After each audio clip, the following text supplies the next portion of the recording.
వివాహ పొంతను చూసే ప్రతి ఒక్క అమ్మాయి తల్లిదండ్రులకి చెప్తున్నానండి, ఆలోచించండి.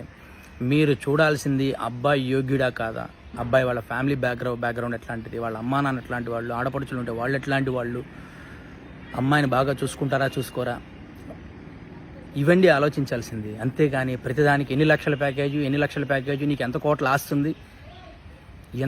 ఆస్తుంది, ఇవే చూసేది. మీరు ఇలా చూసి పెళ్లి చేయడం వల్లనే సర్దుకుపోయే గుణం లేక ప్రతి చిన్నదానికి డివోర్స్ అంటున్నారు. ఆలోచించండి. మీరు అంత ప్యాకేజీలు, అంత ఆస్తులు అన్నీ చూసి చేస్తున్నారే, ఎందుకు ఇన్ని డివోర్స్ కేసులు రోజుకి ఎక్కువైపోతున్నాయి? సర్దుకుపోయే గుణం లేకపోవడం. అబ్బాయికి అవ్వచ్చు, అమ్మాయికి అవ్వచ్చు, అబ్బాయి వాళ్ళ అమ్మా నాన్న అవ్వచ్చు, అమ్మాయి వాళ్ళ అమ్మా నాన్న అవ్వచ్చు, అడ్జస్ట్మెంట్ లేకపోవడం. వ్యవస్థను మొత్తం ఒక రాంగ్ ట్రాక్లోకి తీసుకెళ్తున్నారు. 30 ఏళ్ళకి పెళ్లిళ్ళు చేసుకుంటున్నారు మీరు ప్యాకేజీలు చూసుకొని. 30 ఏళ్ళకి పెళ్లిళ్ళు చేసుకుంటే ఎప్పుడు సంతానం కలుగుతారు? అందుకరించే కదమ్మా ఇంత లేట్ మ్యారేజెస్ వల్లనే కదా కొన్ని వందల మంది, లక్షల మంది కపుల్స్కి సంతానం లేక ఫెర్టిలిటీ సెంటర్ చుట్టూ తిరుగుతున్నారు. మీరు ప్యాకేజీలు అని చెప్పి వచ్చిన మ్యాచ్ని అంతా రిజెక్ట్ చేసుకుంటూ 30 ఏళ్ల దాకా పెండింగ్ పెట్టుకొని పెళ్లి చేసుకొని సంతానాలు ఏమని చెప్పి ఫెర్టిలిటీ సెంటర్ చుట్టూ తిరుగుకుంటున్నారు, లక్షల ఖర్చులు పెట్టుకొని. ఆలోచించండి అమ్మా, అమ్మాయి వాళ్ళ అమ్మా నాన్న.